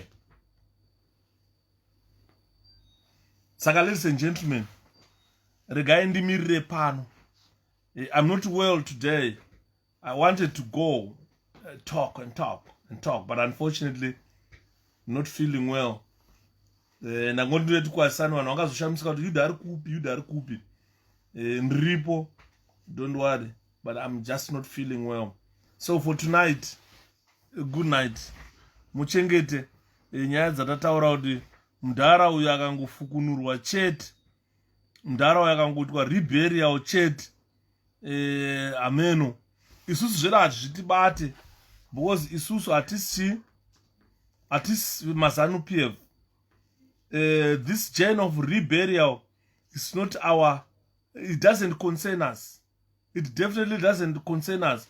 Because according to Zimbabwe traditions, if the correct funeral rites are not observed, the deceased may come back to trouble the living relatives. Apana asingazvizive. Mugabe has left a will. His wishes are to be buried in Zvimba. And if you try to disturb his peace, try to take away his body, obvious. Obvious. Mugabe will come back and trouble his relatives. Mugabe uchada chipoko chinotyisa kwaZvimba. And usually, saka for them, kana paitika zvakadaro, these are burial rites. Usually an animal is killed in a ritual, although this also serves the practical purpose of providing food for the main mourners at the funeral. So the burial rites, personal belongings such as the tools of trade, if one was a witch, which I believe Mugabe was, or any other profession, are often buried with the deceased to assist on the journey. So this is what Emmerson Mnangagwa wants to try and retrieve. These guys vanogona vakaenda kunganga vese, vakanoromba vese. Saka he knows that Mugabe has been buried with these things, and they are trying to exhume him to take those things for their journey. Various other rituals from follow the funeral itself. Some kill an ox at the burial to accompany the deceased. Mwanorairwa mombe musokuvigwa kuti agona kuvigwa zvakanaka. Others kill another animal sometime after the funeral. Kurova guva kana munhu achingafa. I doubt kuti Mugabe akarova guva. Already they want to go disturb his burial. Because kurova guva kune marudzi wanda after 3 3 months, from 3 months to 2 years. Within that period, guva rinofana kuve rarohwa. Hanzi mukoma Yuda, for us to wait and hope change the next election is useless because we have been defeating them for no changes at all. Yakaya neropa inotorwa neropa. Penny never. Thank you so much, D.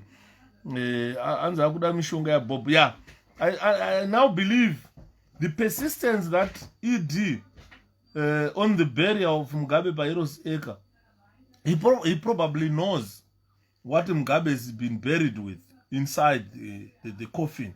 So this is what ZANU-PF is trying to wrestle from Grace Mugabe. These are all rituals being done. But within 3 months to 1 year, and in Zimbabwe they slay, they slay mombe, because the beast accompanies the deceased back home to his or her family and enables the deceased to act as a protecting ancestor. So the home bringing right was gentleman vanodzora mudzimu hanzi mudzimu dzoka kurungwana kwachipa mudzimu dzoka mudzimu dzoka iwe vanenge vachimba vachidaro hanzi kutadza kutonga kusvika pakuda mabhonzo aMugabe ndivana Satani chaivo chaivo, vane zvivindi varume ivava, ndo chokwadi ichocho. So if you see kunembwa mudzimu dzoka iwe mudzimu dzoka vachirova makuva vachikomba makuva. So the home bringing right is also known as African ceremony. Only when a deceased person is surviving relatives have gone and there is no one left to remember him or can the person be said to have really died. At the point that the deceased passes on the grave, passes into the graveyard of time, losing individuality and becoming one of the unknown multitudes, immortals. Many Zimbabwean burial rites begin with the sending away of the departed with a request that they do not bring trouble to the living. This is what we saw the Zvimba people saying. Even this Chief Zvimba who was at the burial, he even went to say that kuti vaMugabe kana maruva pasi endai zvachose musazodzoka muzonetsa vana, don't bring trouble to the living, and they end up with the plea for the strengthening of life on the earth and all the favors. Most Zimbabweans, they mourn their dead and celebrate life in all abundance. Hanzi vachabata hanzi ko chigero chakaenda kukazungula chakashanda here. Handisi kuziva kuti ndakazoona kukazungula vakanga vakabata chigero chekucheka ribbon vanga vamwe. Isusu tainzi macontributors hatina chatakacheka naye. Hanzi mukoma Yuda, for us hanzi why do you want to believe their propaganda? You register to vote. Andimona. Saka let's make sure we register to vote, ladies and gentlemen. Pane vanhu vari kuregister kuvhota izvozvizvi. Ndakashamisika. Uyu munhu angasati ambovhota upenyu hwake hwese, but onza achichinja kuza kuwanza mbeya nemuswe. Hanzi njuga dzarema vakuda marangwanda. Ndipo takaimba kuti marangwanda chamukayo, marangwanda chamuka, marangwanda chamuka. Hondo isingaperi ZANU maitanga iyo hondo, maitanga iyo hondo, maitanga iyo hondo iyo hondo ZANU marangwanda chamukaya, marangwanda chamuka, marangwanda chamuka, marangwanda chamuka. Pakaipa guys. Saka marangwanda ndofunga ndokumuka kwawo. Mudara haana kufa zvakanaka uya. I think they did something to that old man. So ancient customs are adopted in Zimbabwe communities. When someone, especially an adult, has died in a house, especially among the Vatonga people, all the widows are smeared with ash. All pictures in the house are turned around, and all mirrors and televisions and any other relative reflective objectives are covered. Ndakazviona kumatonga kumusha kwandobva inini kwaChundu kune matonga akawanda. Saka zvavanonda matonga kuti pakafa munhu vanokwiya tsito dzadzi. Vakwiya tsito vanozora munhu wese aripo mhuri iyoyo. Kana pane mapicture vanomataratidza kumadziro kudai. Kana pane zvinopenya magirazi kuti unenge uchizviflecta uchizviona zvinotariswa kumadziro, haufanirwa kuzviona kusvika munhu avigwa. Ndakazviona izvozvo kumatonga. Matonga ndo zvavanoita, the Watonga people. Mbedha inoburitswa zvakaita mbedha inoburitswa, mbedha yemufi inoburitswa, masofa panze, and the bereaved woman sit on the floor, usually on a reed mat. Takazviona izvozvo. Kana kumakorekore kunana urungwe ndo zvavanoita. Munhu akafa vanowaridza bonde kudai. Kana pamune mbedha unomiswa nemadziro, masofa anoburitswa panze vanhu ogarira. Munhu ogara panze, ogara pasi, vanhu vachiva vachibata maoko, kana vachirara vanhu vanenge vachirara pasi ipapo. Zvinhu zvinoitwa zvakasiyana siyana. Takazviona kwaZvimba zvichiitwa. Grace haana kubva paboard yaBob, ane zvaaitira. So Grace carried a night vigil. He woke up, he stayed awake when visitors came and so forth. We saw this in Grace, often lasting until the morning. The night vigil is a time of a musical night to comfort and encourage the bereaved. Andambona pachiimbwa kwaZvimba nai. Anza havasi kurara mudzimba, Bob ari kuda chigaro chake, even in death chavakadya chamuka nai. So it's so pathetic that these guys, they want to exhume the remains of Gabriel Robert Mugabe. I don't know for what purpose. Nyika yedu chiseko chepasi rese. And this is worldwide news. People are wondering what is happening in Zimbabwe. Bread and butter issues being ignored. Azanomuka neshamu ine munyu. You see, so Mugabe is not our ancestor. He's not Zimbabwe's ancestor. He's now an ancestor to his family. And Idimnangagwa must allow the family to grieve. Mugabe's family must be allowed to grieve. They must leave Mugabe in peace. Because what they are going to do is shatter him, make him into pieces. Or probably they want to destroy his remains. We don't know. We don't know. Because if you look like the national Mambo Zvimba, vanopenga mdaroyo. Because as we all know in Zimbabwe, with rufu, it's a community affair. Ndikafa panapa, muri yangu inozwa kunzi garai uku. Ndozvataziva zvinoitwa parufu. Munhu akafa, mhuri dzake dzinozwa kunzi garai uko. Mimi chemai chete. Zvekofini, zvechikafu, zvemotikari inotakura, zvinoonekwa nevamwe necommunity. Ndozvatoita kuurungwe. Kuti munhu akafa kuurungwe, hakuna munhu wamakamboona achinzi uyu hana hama hana kuvigwa. Toviga. Vanochema haihama. Isu toirara tichiimba kuti hanzi nhai hama waenda kudenga wega wega hama, nhai hama iwe yaenda kudenga wega wega hama, waigara uchida hama waenda famba uchida hama waenda. Ikako ndakakaimbira shamwari yangu muna October, shamwari yangu yakafambiswa 16 October 1992. He was my best friend. Kufa kwakaita shamwari yangu, ndakasvikapo ndadaidzwa nababa wake achangotanga kunyora O level. Zvikanzi Shepherd ndiwo aifamba naDavison Ndoa. Ainzi Davison Ndoa, he was my best friend. Afa kudaro ndakaenda kunomuona kumochari. Baba wacho I was the best friend anyway. Saka zvese kwavaienda taienda. Vakaenda chandisina kuenda kuzonomuviga boss taive nema exams atainyora. Saka ndakasvika so uzana ndiri mwana wechikoro.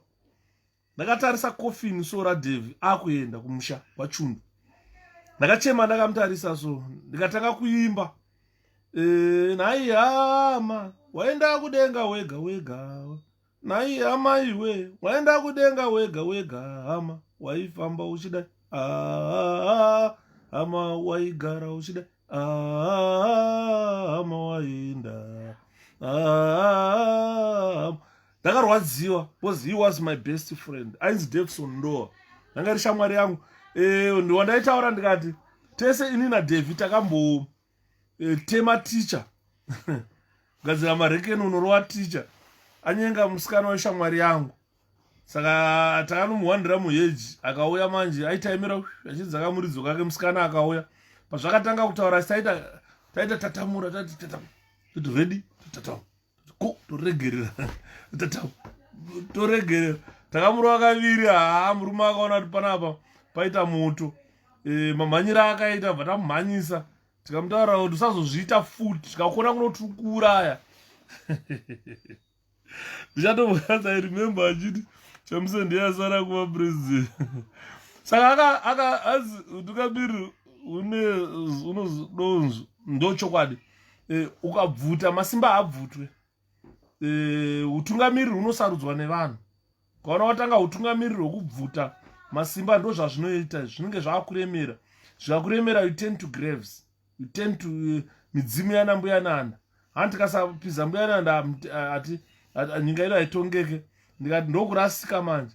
Mbuya nanda was someone ranga ringoriwo hure zvaro rainzi nyakasikana ramaiti mbuya nanda ranga ringoriwo hure zvaro runhasi rararapa mangwana rarapa mangwana muchidzora pane mwe mudzimu isingadzorwe mumusha. Pane mwe mudzimu isingadzorwe yote imakuru munomuziya angagere mberere imakuru munomuziya angagere mberere adzorwe mumusha yeye. Anditoona ndakakura nichiona kana unana karoyi paiti kana pakafa hure maita kana makore chaiwo chaiwo pasina kana kukombwa hure. Bozi pane mwe vanhu vasingadzorwe mumusha. Unodzora mashava anokutambudza emusha ekuti mamaridzora so ipapo unotanga kuona vana vese vakurova maminisket vakufamba kwari mamidzanga vachifamba vari mudenga nezvibhutsi zvokuti agameni unoona kuti izvi ndizvemweya yechihure zvaakupinda panapa. Saka pane mwe mweya isingadzorwe mumusha. Andimaona iyo mweya yakaita sana Mugabe yaye handifunga kuti it will be very good kudzora Mugabe mumusha. I don't think so. As let's be honest guys, chamisa kandiruu vakanyara kudai. Mbuya nanda 𝗵𝗂𝗍𝗓 yanga 𝗵𝗂𝗍𝗓 atete Julie yatakaona yaiswa netunyatso. Munhu achairodza ndofunga munhu akaveza chimbuya nanda chaicha ndofunga imhombwe. Bozi akachirodza akachipa Stundbeck iri ball. Ndobva arodza chinenge chijira akasatunyatso so ngati imhombwe. Bozi kada kutarisa mamiriro anga akaita zamu restatue nezamu ratakaona pana mbuya nanda hazvienderane zvazvo. Saka akaziva kuti idi unolula. Saka akabva auya anobva muti ndochanda kuvezerai chimudhara endai munoisa muna Samora Machel atiti mona. Saka zvakaoma zvatiri kutaura panapa zvokuti lula ukaikara unovezerwa chinhu chine mazamu akamira kudai so. Wofunga kuti mbuya nanda eji yavo vanga vachakamira zamu. Ameno ndizvemakore acho takatisipo paakafa naye. Zvakaoma Burkina Faso chachine Burkina Faso yakavezwa nepervert. The guy is a pervert definitely. Bozi ukaona Burkina Faso yaakaveza yaya ndofunga aiimagina meno aimaginiwa ipaipa kuti ndiye akanga akamira so.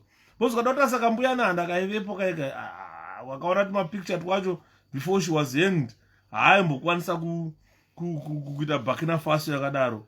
Andimona panongodiwa kastatue kadiki. That's it. Ladies and gentlemen, good night. Tingataurisa naye because what they are going to do, they are trying to go and slaughter a cadaver. Mugabe akufa kaviri. Amen.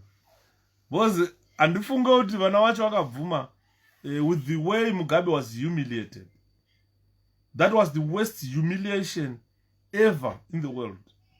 Kuti vanotaura kuti mudhara hamudyiwi, then you come to humiliate him, then you want his dead body, you want to bury.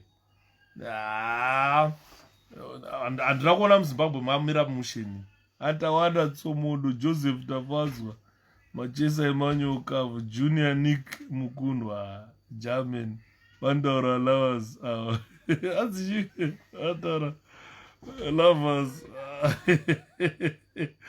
Anditi muruona. Saka we are just saying a pervert. Ndiye akaveza chimuti chinhu chachi. Achiveza nobadaidza mudhara bhozi pamudhara anenge anoda lula zvikanzi yaone nyatso mudhara. Handifunga kuti mbuyanana vaive nenyatso dzakadaro. Ambuyanana anga ari maforeign heroes kaya, fallen heroes. Vanga vakotama uso. Vakutarisa zviguno pasi kuti kwakamira sei kuzviguno. Handifunga kuti vaimisa zamu sezvazvi. Handino. Saka pakaipa guys. Let's just wait and see. Uyo mbana akabatwa negold yawo. Andowafanira umwe wacho aimba kuti hanzi mayouth akagarika zvawo muZimbabwe, vana Yudha vachiti mberere nyika. Saka ndaimutaura ndikati inzwa munin'ina. Vafanira vaenda ivataura ngati tereresai munzwe.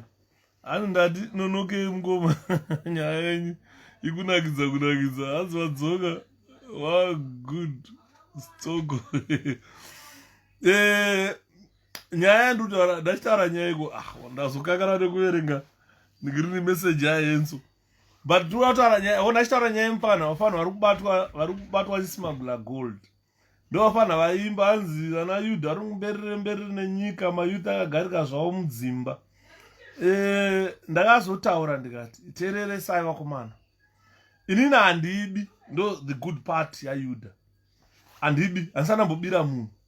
Kuba chinhu chemunhu. Ndakangokura ndakadaro. Handinamba ndambobira munhu. Ukaona chinhu chandobata chisamukanwa mangu ndichekushanda. Because handina kupuwa chipo chekuita mari. Ndafonerwa nefriend yangu anachitaura naye mai manje. Handiti chipo chekuita mari hauna. Asi une chipo chekutaura. Hanzi andaimboziva kuti unotaura kudaro Shepard. Ndikati aiwa ndagara ndichitaura. But hanzi chipo chekuita mari hauna. Ndikati ndochokwadi handina. But chipo chekusaba futi ichocho ndinacho handibi. Ndakatotaura kuti ndosvika muguva ndisina anochema neni. Kuti one ndakutadza kutenga bhutsu. Ndakabirwa. Ndaive navamwe sekuru vangu hatichatauri mazita. Sekuru vangu inini vandaive navo. Pavakabva musha kwavo kuChipinge uku. Vaive netunhu kwavo.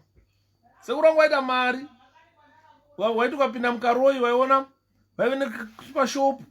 Hadzaita mari, mudhara aita mari. Tati kana takuenda kumusha taitakura taipakwa mukamotikari. Toenda kumusha nekudzoka nekamotikari. Saka mwoyo munyoro waive nasekuru wangu wakavaparira. Vakazotora muzukuru wavo vakamuti muzukuru uya utsvage basa kunoku. Ndaswera ngoma yedu. Prim, how are you? Vakamuti muzukuru uya utsvage basa. Muzukuru ndobva atsvaga basa, ndobva vakumuchengeta. Saka muzukuru akapinda mubedroom asekuru.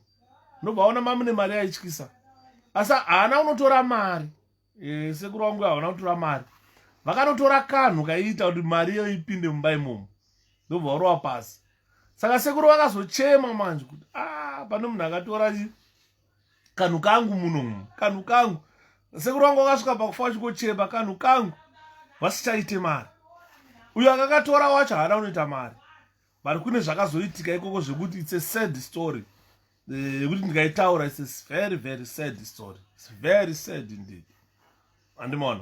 Saka vakaba kanhu sekuru wangu kavaifunga kuti vachanoita mari nako. Havana unoita mari nako. It's a sad story what happened there. It's very sad. Andimona. Saka kuba kwakaipa.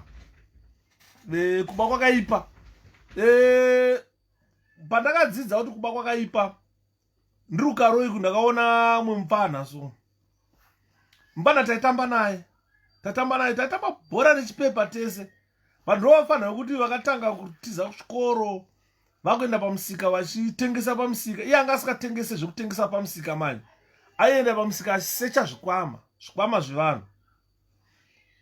Mupana iye akati akasecha chikwama chemumwe mudhara. I can't still remember mudhara angaroku. Kwana mjinga. Unozikana mjinga kumagunjo. Ndowaibva mudhara iye. Saka ndo madays awo ekuya kuzochinja macheki vanhu kudhara vaipa macheki vachichinja vachitakura mazimari so vachienda kumusha. Kanhu kacho kaiva kachingoma meno kanhu kaigara mubedroom asekuru wangu kaingounza mari mumba imomo. Saka sekuru idzi hadzina kuzotora mari, dzakatora kanhu dzichifunga kuti dziri kunoitawo mari. Handipei nyaya yanduna. Saka zvaakazoita manje iye mufesi uyawo akabva asecha pamusika pakaroi ndobva abachikwama. Saka abachikwama akafamba nechikwama chiya ndobva anochivhurira, aida kungovhura kutora mari obva akanda chikwama kusango. Apa ndoba mune mari yese mundaraunda yaakarima kumusha. Saka paakanovhura chikwama cheche makabva mabuda nyuchi. Instead of mubude mari makabva mato nyuchi dzake dzaiona ega. Bhuru wangu akakanda chikwama pasi akatanga kudai achimhanya achitiza, achimhanya kwete kumhanya kwokutamba waiti ukamuona waifara anofanira kumhanya, aimhanya zvisingaiti achingodai. Akasvika pakutofa achingodai. Mamhanyiro aita waiti ukamuona achitiza nyuchi, aiti ndiri kutiza nyuchi dzake ega dzaaiona. Thanks Munashe, aiona dzake ega nyuchi. Aiti kana mukasangana naye ukati ainzi anyway zita rake mubva naye. Vanoti wamuti anyway, aumbati. Akamira atanga kudai otiza. Akasvika pakufa achidaro. Ndofunga akafanira kumhanya. Akazozwa anyway kuti handakwarara unzara anyway akazofa. Andoona. Ndio shamwari koza ya classmate yangu yandakadzidzana naye ainzi pane vanhu 3 vakafa vandiri kutaura panapa. Vakafa nekuba. Taurirai mazano aya, kuba hakuna kunaka. Mumwe munhu akuda kunoba chituna. Unonobuda ukazungula netsoka. Anziko ya sharo yekuuraya vanhu. Azorarama here. Handisati ndaziva kuti ndichatoita follow up ndinzi kuti akamira sei. So what happened is shamwari yangu takadzidza tese kubva grade 1 kusvika grade 7. Hapana akasika muzive mukaroi angari goalkeeper aibata bhora. Ainzi Claudius Kambuzuma. He was a nice guy, very nice guy, very very nice guy. But amenda akapindwa nemweya weka nhamo yanga yabata kana chicha chaitika. Akabira vanhu vekuZambia. MaZambians achitanga kuuya muZimbabwe vaiuya vachitengesa second hand clothes. Tizoziva kuti kune mabhero embatya takatanga kuziva neMaZambians ndo vaiuya nadzo vachitengesa muZimbabwe. Vachiti ukasvika kana vakuda kudzokera kuZambia vagarisa muZimbabwe unozwa kudaidzira tadingula. Kusvika pano tadingula waitenga hembe 25 cents neMaZambians. Hanzi ngoma nyaya dzenyu dzadzive. Hanzi akafa achimhanya. Akafa. Anyway akafa chokwadi. Aimhanya achingodai nyuchi dziaba chikwama. Ndakadzidza, takakura takadzidza kuba kwakaipa. Friend yangu anotaura mwainzi Claudius Kambuzuma. Takadzidza tese kubva grade 1 kusvika grade 7. Takatoenda kusecondary tese futi. Andi nemwe mundaraunda pakaruru. Managers akutomutya nenhau yeuroyi. Havaregere vanosota madhara. Thanks Mukoma for being our daily news nature chokwadi. Thank you Mukoma Justice. Saka you find out Claudius akaba kudaro ndaiti ndikasvika kumba ndikabva kubasa kwaRare ndikasvika mukaroi unomona akapfeka madhende aiuya kumba kwedu manje omira parodhi achiti shepi anenge akandoona manje shepi achitamba. Ndaizwa misodzi yangu kubuda kuti chu. Ndai ndikamutarisa so aigona kuchikoro zvisingaiti. Misodzi yangu yaibuda kuti chu. Achitamba shepi. Ndaitazopedzisira ndatora kana mari nayo mbichana ndoti Cloud enda unotenga drink ndomba oenda unotenga drink. Andimaona. But ndakazonzi wake wapedza courage anomuziva. Courage woronga anomuziva munhu wandiri kutaura. Abva anyora kuti anonzi wake. Ndo zvaaizviita aiti ndonzi wake. Akafa zvakandirwadza ndakazonzwa kuti akafa shamwari yangu iyo. Takadzidza tese kubva grade 1. Ainzi wake. Saka paita munhu anomuziva panapa courage. Aita kandiona so aitouya kuzotamba kumba. Aitotera shepi. Uzana ndikamutarisa so ndaizwa musodzi yangu kubuda kuti ndakamutarisa so. Ndozobvisa mari anendinayo ndomupa. Mukoma wake friend yangu iyoyo yanzi babani ko ndakangana anga ari mupostori kwaMarange mukoma wake kana ye Cloud vakakura vari mapostori kwaMarange iye nemukoma wake umwe anga ari mukuru kwatiri vaive mapostori kwaMarange vafana mukoma wake mukuru akaroora taingoti baba apure handizivi kuti mwana wakaenzani mukadzi wake akafa akamuka zvezvo zvanokutaurira ndichiti namata izvazvi vainzi maipure ivavo tagara vakari maneighbors edu vakarwara amai vaya ndobva vafa tikanzoona kuti maipure vafa I think vakaita 2 days vakafa vakuda kunovigwa ndopo vakamuka Cloud kambuzuma mukoma wake maiguru wake vakamuka ndobva vataurira vanhu vanga vari parufu zvikandadzoka zvikanzi vakadaidza vanhu zvikanzi vaimugara ndobva vauya ndobva vagara bosi usati munhu kana afa zvezvi paanomuka anenge achineka stiffness kachiasingafambe zvakanaka aita sei saka vakabva abikirwa mushushu poriji ramoti mushushu ndokupiwa ndokunwa ndobva vambotovewa kuti vakwanise kustrecha makumbo avo aite sei ndobva vazonyatsomuka ndobva vagara ndobva vadaidza vanhu zvikanzi uyai pano ndobva vadaidza zvikanzi da kuti munamati vaitaurira vanhu vaivepo vese vakakaungana zvikanzi da kuti munamati zvandaona kwandabva ukauko mungasanamata mofa muchitambura ende kana mafa uko hamusviki kwandabva saka pandakafa ndakaenda kwandakaendawo saka ndasvika kuenda kanonzi iwewe wakasiya zvikwereti zvevanhu panyika saka ndoda kuti uende udzokere unosiya wabhadhara vanhu vaiva mari dzavo wosiya wabhadhara zvikwereti zvako zvese unokumbira ruregerero kuna nhingi wakatadzira nanhingi unokumbira ruregerero kana wapedza 2 weeks chete ndozvandiri kukupa ndozokutora hanzi mukoma wake anonzi Tinos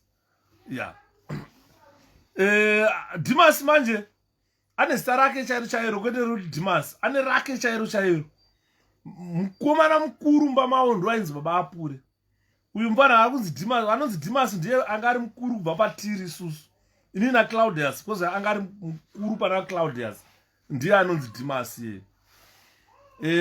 ane zita rake chairo raaishandisa ri kuchikoro chachingori violent chimufana chacho so but Claudius was a very quiet guy. He was very quiet. Saka you find in my guru wake pa wakamuka. Ndozvavakauya vakataura vakaunganidza vanhu mapostori kwaMarange vakaungana zvikanzi ndadzorwa naMwari ndanzenda nokumbira ruregerero kuna nhingi wobhadhara zvikwereti zvavakasiyana chikwereti chanhingi nanhingi ndiri kupa just 2 weeks ndozokutora ndosaka makaona kana kunamata ndonamata endi zvechokwadi vakaenda amai vai kwanga vatinzi vanokumbira ruregerero vakakumbira ruregerero ndokumbira ruregerero ndakakutadzirai ndokumbira ruregerero vapedza kukumbira ruregerero murume wacho ndobva vaita run around ndokutsvaga mari vakaenda vakasiya vabhadhira zvikwereti zvavo zvese 2 weeks dzichingopera kuti dhu vachibva vafa vachibva vazovigwa zvachose havana kuzomuka andimona ifriend yangu yandiri kutaura the other guy shamwari yangu inini ainzi Alex Pemiwa ndakamboposta picture yake apa vanhu vaimuti zebe ukaroya taiwirirana sterek because zebe aindifarira panyaya dzokuti aida kunitambe bhora taiwirirana aitaura shepa same height takasimba zvakafanana una zvandiri kuita ndozvanoda kuti uite zebe hapana asingamuzive mukaroyi mashi west yese kwaona munhu asikazive zebe hamene kuti munhu akaita sei akambotambira mhangura akamboenda kutambira Zisco Steel akazodzoka akachitambira Karo United. He was a very good player but ameno nyaya dzake dzaakaita panyaya dzemazambians ndobva abira mazambians zebe ndobva aroyiwa ina naumuona achirwara ndakangozongonzwa kuti afa chete shapiro zazebe akarowa pasi vabereki vake vaigara kulinks mine ndakatombosvika kumusha takatomboenda kumusha kwake taiwirirana zvisingaiti ndobva arowa pasi ndoshamwari yangu yandaitaura Alec Zebe nemwe ainzi Jinja wataitamba naye ainzi Jinja amupenyu Jinja mani vakomana vairatidzana siki vachitanzi kana uri murume unofanira kumborohwa nesiki yakati kudhara stereki ndikati bhaizidzi nobada atanga kuziva kuti chinonzi siki nemaronda chii ndaizviona pavakomana ivavo because sitaizvitya but ivo vakomana ivavo vanga vari mabhuru saka akazoroyiwa nemazambenzi akafa bhuru wangu iye kwaiti zebhe akaroyiwa nemazambenzi claudius akaroyiwa nemazambenzi kozoya this guy pane umwe andaiti sekuru mukoma wakanga akarora hanzvadzi yababa wangu inini mukaroi mumwe vanhu vaimuziva nekuti giant angati giant vanhu vaimuti giant aishanda kukansel ari mupurisa wekansel pakatanga kuya mazambenzi zvekutengesa zvazvo iye saka mapurisa ekansel vaioneka ofisi kavanga vanako paguest house saka izvi dzaienda dzichivatora magero ekuzambia dzichivaisa paguest house paya kagero raka handifunge kuti raibhadhara raingonzi iwe uchipinda saka iwe nemwe mukadzi waidana naye kuti waiti ukamutarisa so waiti mazambenzi akanaka anzi joshua ruseke ndiutaura nyaya chokwadi toda kutsura vanhu vanoba mutaurire idi asaba zvituna nekuti otherwise akanofukura Mugabe akaenda naye that could be the last anogona kufa ipapo andiri kuona saka ndakaona giant iye mazuva mazambenzi ainetsa saka mazambenzi mukadzi iye waakadana naye ipapo kana angasati amborara naye here akazorara naye dhei iroro handiri pakunamata ipapa don't forget kufambira dzavakabirana matepi emharidzo isu mapostori hatiite masemoni pakaipa mukoma Justin ndainzwa semoni yacho kudenga kure problem nemazimba vanenge vati ameni papa vari kuvaka mamansions papa vari kutora vakadzi venyu nevana venyu vachinama papa muri ameni papa muchibhadhara ameni papa hanzi kutaridza vaitaridzana sike vemaronda ekuti musoro wese unenge wakaora uyu uchiti ukatarisa so waitosema vanhu vakomana vachita mabhuru ameni papa saka ndachitaura nyaya yagiant yasekuru wangu giant dzobva dzatora muzambeni yobva dzanorara naye apa dzadziri pagraft vari pagraft ipapo nobva dzanamirira manje giant dzanamirira takazonzwa vanhu vakuti manyai muone guest kwaita mashura guest house kwaita mashura giant anamirira